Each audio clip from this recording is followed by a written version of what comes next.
Hello, people. Today we have a special guest in this episode of the Empowering Story podcast. Her name is Annica Vidales, and she's the author of Paperthin. They just released a book in the Empowering Story series. As you all know, in the Empowering Story, we help women overcome and heal from sexual abuse by helping them to share their stories all the way up to publishing a book. Let's first see if she's there. Annica, are you there? Yeah, I am. All right. I'm looking forward to this. Yes, so welcome to the podcast. This is definitely not the first time that we meet each other. On the contrary, I would say we have met each other a lot of times. But first of all, congratulations with your book, Paperthin. You saw it already in the title. It's part one, so I hope I can get you back in the show because I would like to hear all about your story. And then maybe next time we can talk about why it was so important for you to write it in a book. And then thirdly, maybe we have another one where we can say, what happens now? What's next? Maybe you can start to tell a little bit about yourself, where you're from, your family, whatever you want to share. So I'm Annica Vidales. I live in Stockholm, Sweden, together with my husband David and my daughter Katniss. Yeah. I'm not sure what to share about life. Everything is good, and I hope we'll share relevant things during this podcast. Most people who have been with me in the old name of the podcast was Everyday Life Lesson. I'm still reacting to that, but I changed the name to the Empowering Story. I think it fits better. So I hope you all like that. You can see it also between Annica and me. Annica is sitting on my right side. Most people listen to this in audio, but some may see it or something. On Spotify nowadays, you can actually also see it there. Anyhow, Annica, tell me a little bit. We talk about abuse here and the different kinds of abuse. Most of the time, we focus in the Empowering Story on sexual abuse. Tell me a little bit about your story, as if I don't know it already. I was sexually abused by my father and my uncle at the age of 5. During my teenage years, I started to get memories, flashbacks from this abuse, and had a hard time coping with that. Yeah, the flashback or triggers is definitely something we need to talk about. And as I said, you can share as much and as little as you want, right? I ask these questions not to pry, but to give context. In my work with women, if I ask them what has happened, they tell it as short as possible. I was abused by my uncle, or I was abused by my father, in this case, both. I'm so sorry again that happened to you. It happened. And we cannot turn that back, but we can maybe change how we deal with that, right? You said it was the age of 5. Until what age did the abuse go on? Was it a one-time event? Was it a multiple? No, it was 2 separate episodes, but one-time events. Yeah. Okay. Yeah, and without getting into detail, but very often we get used to the word sexual abuse also in the media. So it's almost like a safe word now instead of a shocking word. But if you really tell them what happened in real life, how the touch happened, or in my case, even the penetration happened, then people almost turn away. They don't want to hear that. So how was that for you? Whether you want to tell it from a physical point of view or more from an emotional point of view, it must have been confusing, I assume, if your dad started to touch you in a way that... How was that? Yeah. Do you remember that? Yeah, it was very weird. I came to the end, and I can sense how my body reacts now that we're talking about it and trying to put words upon it. Yeah, we, as a family, we used to have saunas in the evenings, especially during weekends. And then we used to have movie nights. Our TV was in the same room as my parents' bed. So often me and my brother fell asleep in the bed together with my parents.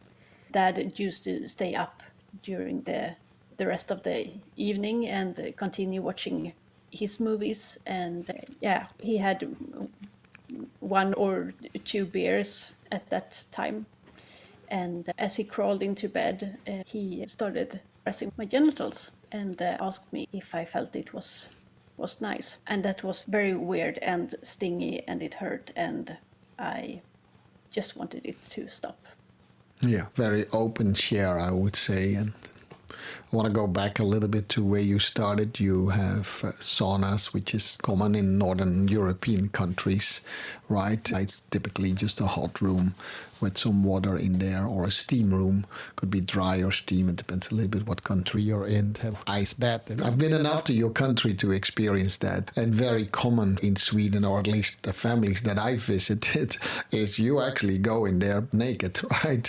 And in the American context, it's very uncommon. Even our community saunas, we actually go in naked. If we walk around, we typically put a towel around ourselves. Some people just walk around naked. So for an American context, that's really weird, but we are actually more accustomed to that. Nakedness is not so weird for us. It's a more normal thing, specifically more in the northern countries, even in my country, the Netherlands. As a kid of 5 years, to sleep with your parents in your bed, where the movie night is actually also not so weird. I think that happens everywhere. It is actually weird if you get touched in places where you typically don't want to be touched. As a 5-year-old, you immediately sensed that was not okay. Can you tell us a little bit how that was? How did you know that it was not okay? I was trying to figure out the confusion and why that happened. I went to my uncle's place to stay there overnight. He was babysitting us. The same event happened at there as I crawled. It's hard for a 5-year-old to sleep over at a place where mommy isn't present. I crawled into bed with my uncle to seek comfort. He used his hand just like my dad had done, caressing my genitals. I remember it so clearly the day afterwards. When I came back home, I met my dad. We were in the bathroom and he was changing diapers on my little brother. And I told him about this event, and I was proud. I had a feeling of being proud because I thought my dad would give me praise for that. By his reaction, that he didn't want to reply to me and pretended he didn't hear me, I felt that something was really off. Yeah. Do you know what I mean? Oh, no, 100%, yeah. And I hope that the listeners also listen very carefully through the steps that Annica is sharing with us, which you can already hear from her voice is not easy. Set aside what happened between you and your dad, what happened afterwards with your uncle, and you're coming forward to one of your parents. That is unfortunately a story that I hear way too often. If a child comes to you for the first time, that might also be the last time. If you do not immediately listen attentively, clearly your case, your dad might have wanted to avoid that because he did something himself. But this could have also happened to a parent who did not abuse you, who just was not very attentive to what the kid wants to tell. So you had not maybe the proper words for it or describe your emotions. But that happens, unfortunately, quite a lot. And parents sometimes feel a lot of shame and guilt afterwards that they didn't listen. General rule is you probably should listen immediately to your kid because it really might be the only time that she or he wants to tell you that. So yeah, I understand what you do. I think it's very courageous and bold of you as a 5-year-old that you came forward. Everything could have stopped right there if your dad was different and would have accepted your story and listened to you and took your side and took you in protection. I think that would have made your story entirely different. But unfortunately, we know that's not the case. So what happened after that? He pretended that nothing happened. He didn't hear you. He left you there. Did you go to your mom with that story? It just went away and we continued as normal. Yeah. And I'm glad you said it also in that way. But it is unresolved trauma, and that always stores in the body. Professor van der Kolk wrote about it quite a bit. He's the authority on this subject. I often refer to him as the authority in this field. That happened to you, exactly that. It gets unresolved, it gets unexpressed. You try to express it, and then it starts to almost grow in you like a weed that you don't see until it's much later, which you told us in your intro as well. Did you make a connection with what your uncle did and what your dad did? They say, hey, as a 5-year-old, maybe you didn't, but I was thinking, hey, they actually had the same behavior. It's almost like a repeat of the same circumstances, just at a different place with a different person. Yeah, I think that what encouraged me to tell my father about it. If it had been in a different environment, perhaps I wouldn't have told him. But since it was so exactly the same, I thought he would be proud of me. That didn't happen, but you were 5. Can you tell us a little bit more about the upbringing and what happened there? So you jumped very quickly to a later stage in your life. You become an adult, but between that you were an adolescent, still a kid. And as a 5-year-old, you're barely out of infancy. So what happened then? Do you have a lot of recollection? I would say that memories have been suppressed, even the good ones, since I grew up and tried to cope with everything. I had to put it all in a box to be able to move forward. But besides that, I had a beautiful upbringing. The suppression, do you have the feeling that that's something you consciously did, or that's just the way it went? It just got forgotten for a moment. Yeah, I would say it just happened. Yeah. But suppressed emotions in general are a way to protect yourself, right? It's a good mechanism that we have in us, that we suppress the emotions we cannot deal with. There's another author and researcher and psychologist who wrote a lot about that too. His name is Peter Levine. Listeners, you can look them up. He specifically talks about unresolved trauma. Peter Levine and Bessel van der Kolk teach that trauma stores in your body and then comes out in unexpected ways, right? And I like to think about that as miscrewed ways. That could emotionally, it comes out in miscrewed ways, but also physically. We know now that it can come out in weird ways without even knowing that it's that. When did you start to notice that you had flashbacks or maybe reacted differently than you wanted? When did that start? Yeah, it was in my teenage years. We had a party, and as kids around 12, we played Truth or Dare. And during that, it's exciting meeting boys at that age. And during that event, one of the boys put his hand on my back and slid downwards.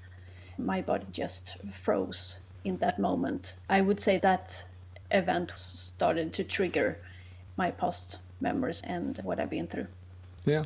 Here again, that's a little bit what this podcast is about, Annica. And I'm honored that you're aware of these things because every story is unique, but you can see the same patterns and issues coming up. At some point, the trickling starts and little doors start to open and things start to pour out, right? In this case, it's a physical trigger. There are multiple forms of triggers, sensory triggers like smell or hearing things that remind you of these things. One of them, and then the most in the sensory trigger, is the moment of touch, right? The moment of touch. And it has nothing to do, maybe the boy had no wrong intention at all, or maybe a little bit. He was just testing the waters, right, as boys would do. But he probably did not have the intent to abuse you or do something really bad to you. But it triggers you nevertheless, right? Did you feel that was the moment when flashback and triggers started to happen more often? Yeah, they started then and would increase by time. In the beginning, it was easy to put them aside, but it was like nightmares daytime, and I questioned myself if that was true or where did that come from, and by time it just continued. So were you able to see the connection already at the age of 12, or was it just not sure why you react that way? You also did not know if it was an exceptional reaction, right? Because you have no reference. So how did you mentally process that moment where you froze? What were you telling to yourself? I'm not quite sure what I was telling myself. I just tried to cope with daily life after that, in the same classroom with the same people, with those new memories, and being bullied for something that just was very weird. So I think I've been trying to handle the traumas before I could see the pattern. Yeah, and that's obviously maybe not for the listeners, but it's very obvious, right? That as a young child, you probably cannot make the connection with it, and also the way you reacted to that touch, you even don't know if that's a normal reaction, because this might be the first time that a boy touches you in that way. So you also don't have a feeling what norms is. And I want to give a little bit of context behind it. You already used the word froze, right? You probably have heard of fight or flight, but there is always a third word in there. And that's freeze, right? So that's the most common reaction when we get triggered. We either fight or flee from the situation, or we freeze. That's something people probably recognize.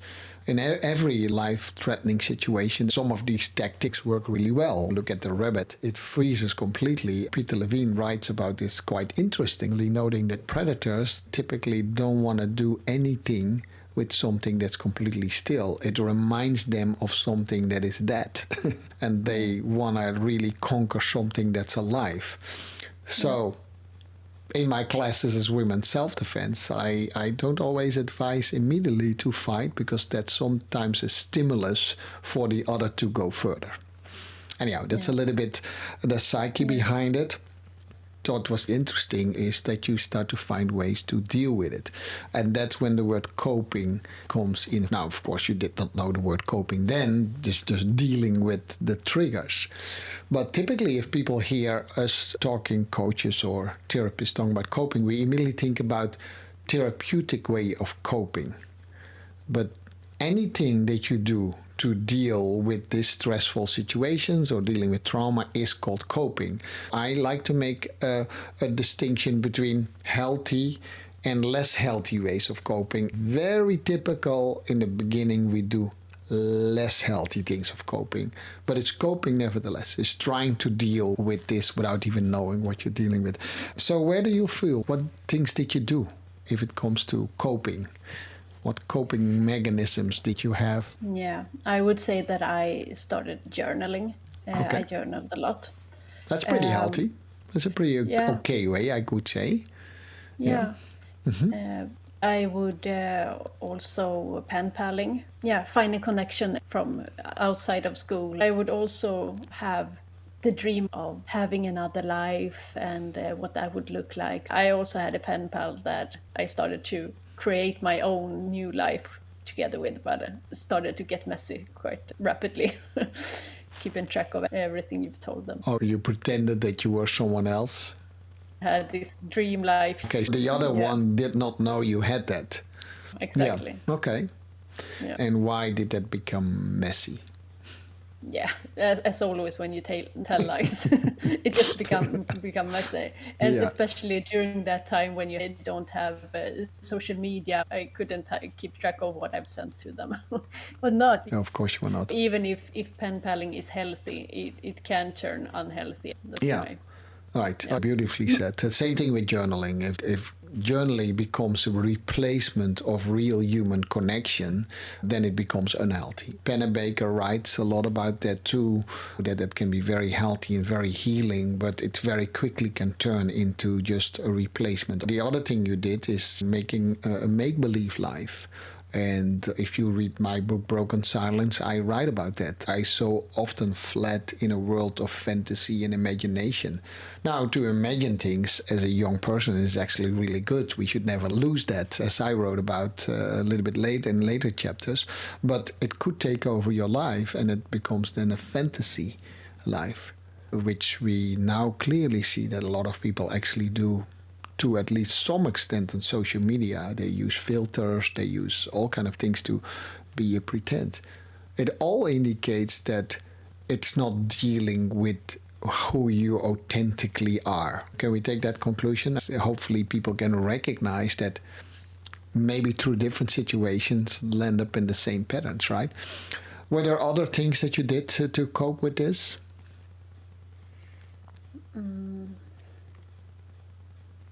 Yeah. Things you want to share, obviously, right?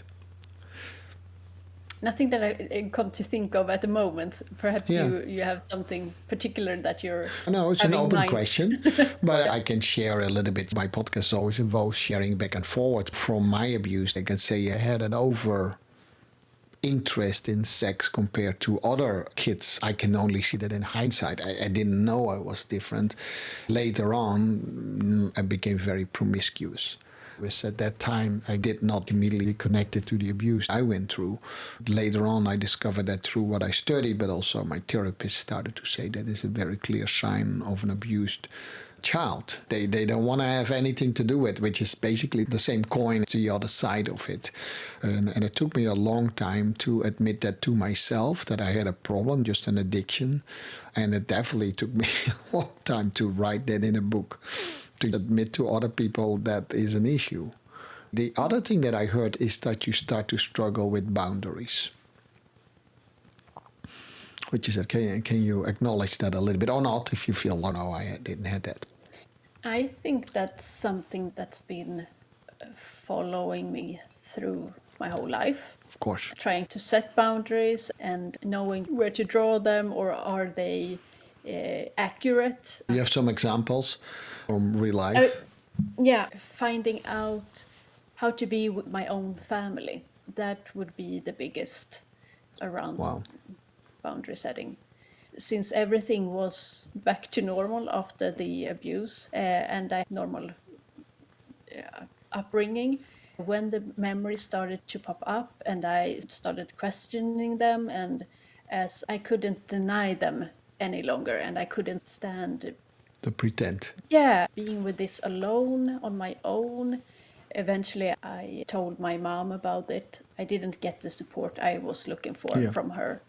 Do you remember how old you were when you told your mom? I was about to turn 18. Okay. So must have been 17, because then a whole year went on before I moved away from home. That's 18. Okay, so around 17, that's a pretty adult conversation that you had. You were not a small child anymore, right? So how was her reaction? She was shocked and went quiet, and we sat there on the bed together. She asked me if I wanted us to move. I told her yes. After that, she became very quiet and turned into a role of being a mediator. As time went by, it was like being in a steam cooker at home. Yeah. Yeah. Did you have some sort of an expectation how you would have liked your mom to react? I would have liked her to take a stand for me and be by my side and show me that this is a crime. So took your it's side. Not okay. Yeah. Push your dad away and acknowledge it for what it was. I know your story, of course. You have told a lot of details around it. And it always shocked to me when you said that whole process where everything went back to normal.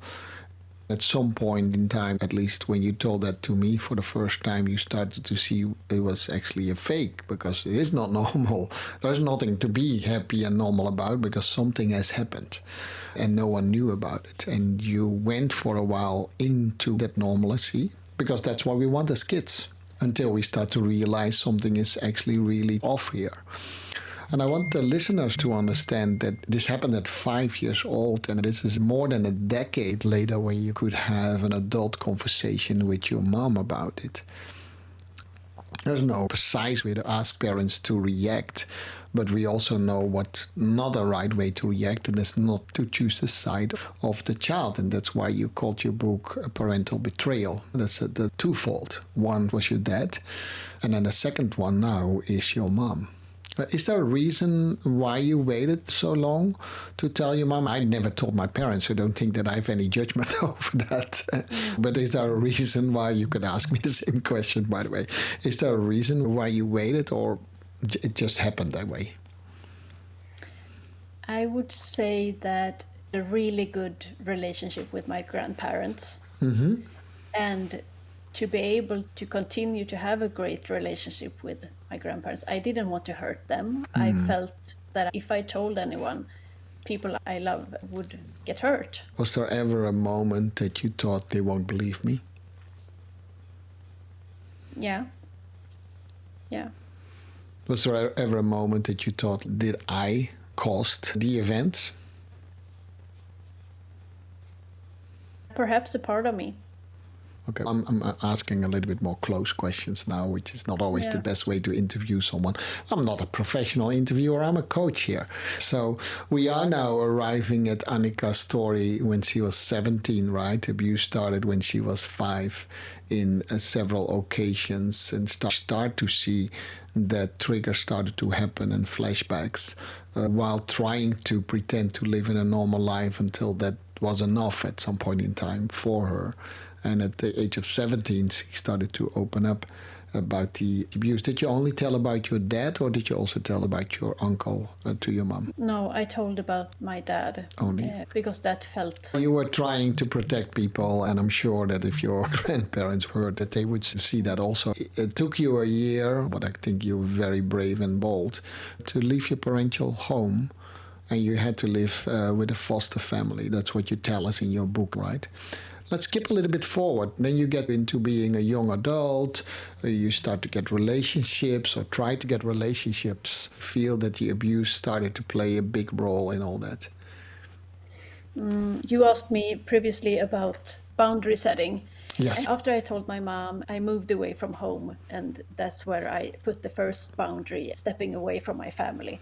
Yeah. As a teenager, getting into my first relationship, being in love, and having a relationship with his parents, I longed for having that normal life where everyone gets along. Answer it. Yeah. So you start to see that you start to long for things that you, in a way, missed out on. Then you come to the point, of course, you get deeper in more intimate relationships.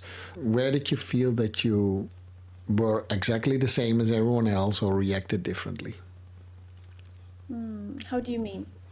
What I mean is, I did not notice it because my siblings were also abused, so they more or less showed the same sort of behavior. Until I saw that the behavior of my siblings and myself was a little bit out of the ordinary, I started to make these links, right? All of us had a hard time actually maintaining relationships. When people came close to us, we actually cut it off very quickly. Most of us all had this phenomenon we call escapism. If it got utterly said, I don't need you, I can do it all on my whole life, which is of course not true, but that's what we think. I had to figure it out all myself, and I heard my siblings saying what the story was in my head. In the end of the day, people will betray you anyhow, so you can't trust them, and you have to figure it out all alone. It's a story that I sometimes still tell myself when the going gets tough. So that's one of the things. I'm not saying that's what you need to have, but you could hear sometimes yourself talk and tell your stories. Remember, the empowering story is when we change that inner story. Was there something like that? If not, that's fine too. No, I would say that in my relationships, I've been feeling like a bomb with this secret. And in the relationship, I would hand it over to them, so it would be there in the open. But at the same time, I wanted them to continue playing along. It just became more messy. And I can see that I've hurt people by doing that. Yeah. Yes, we definitely come back to where we started on setting boundaries. The thing that I want to reveal, and you have been in a lot of my sessions and group sessions, is where I always tell that the reason why we don't know boundaries as abused children is because they were trumped, they were taken away. For us, child abuse victims, and most child abuse victims, we actually don't know these things because they were taken away so young. It had to become learned behavior, which, if I look at your story, you started to teach yourself, and sometimes with the help of others, where your boundaries were. One of the remarkable things that you had is that you actually knew that you had to leave that toxic environment. Although you loved your brother really well, you had to take distance, at least from your parents. And that's pretty bold, I would say. Were you proud of yourself of doing that, or what were your emotions around it? I don't think that I reflected upon it in that way. It just had to be done, and it was really scary, and wouldn't manage to stay in my home together with them. So, yeah. Oh, really good. I think you gave us a lot of insight into what it is to be abused, how to go through it as a teenager, and then going into adulthood is maybe for a different podcast, because believe it or not, we are already over 45 minutes talking about it. I warned you up front that it goes really fast, right? Just because you have the courage to tell what you've been through, here and there with the help of me digging a little bit deeper. But that's also how we have worked, right? We probably talk about that too. But you see the elements, and you helped other people, hopefully listening to this podcast, to see the elements that so often shows up in other child abuse victims. Every story is different, but one of the things that researchers in this field do is that we start to see these elements without labeling them immediately in the empowering story. We use your story to see what elements come up, and then we can react to it. Now, we did it in a podcast session. Maybe you had some takeaways from it. Maybe you learned something from it. More than that, Annica, I hope your story can help other people. That's why you wrote the book. I hope I can interview you next time to tell you what that writing is about. I can give that already a little bit away. The story Deep in Paperthin is a profound exploration of trauma, resilience, and transformative power. And sharing one's narrative the way you did it, first in journals, right? Your whole journey from victimhood to empowerment truly can help. You already demonstrated that today with only 45 minutes. There's so much behind it. We did that all intentionally at some point in time. I would love to go into that a little bit more next time, how it is to write all these journals, because you had this whole box full of journals, so that's another story we can talk about. And then when you approach me or I approach you, hey, I think we should bring this out in a book, then you and I had some sort of a journey together in that thing. Yeah. I'm so proud of you. I'm also very honored, Annica, that you chose me and the Empowering Story to do that. I'm only curious what will happen next, of course. But first, let's go into what it is to write a book and tell your story, and the beautiful moments we had and the crying we had together. What about that? Are you open? I'm looking forward to that conversation. Yeah, 45 minutes goes really fast. And then, dear listeners, Annica Vidales wrote her story. It's beautifully written. Don't wait until we have all the episodes of the podcast ready. Paperthin, we definitely go deeper into why that title, right? But the subtitle almost says it all, dealing with parental betrayal, a true story of sexual abuse, survival, and reconciliation. I will post how to get the book Paperthin in the show notes. So look forward to that. And then our next episode, where Annica comes back, she already promised that to me.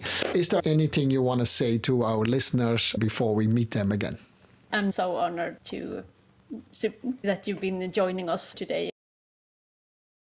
Next session together with you. Okay. Yeah. Yes. And if you already have a question, don't be afraid to send that to me in the comments of this podcast. I'm going to say goodbye to Annica, and then I'll tell you where you can find our podcast of the Empowering Story. Annica, once again, thank you so much for giving us the time and sharing your story with us, that you also did it in your book, Paperthin. Looking forward to our next meeting in the next podcast. Thank you.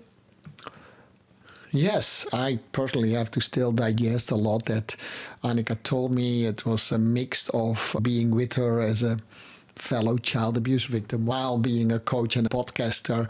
So let us know what you think about all this in the empowering story.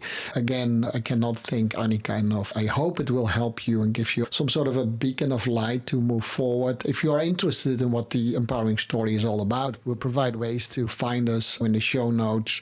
If not, just follow the podcast and see how Annica's story unfolds. Let's say goodbye by telling you where you can find us. Of course, the main podcast platforms, Apple and Spotify. We also post on YouTube. If you'd rather look at us than only hear us, you can also find me on jeandorff.com or teampoweringstory.com.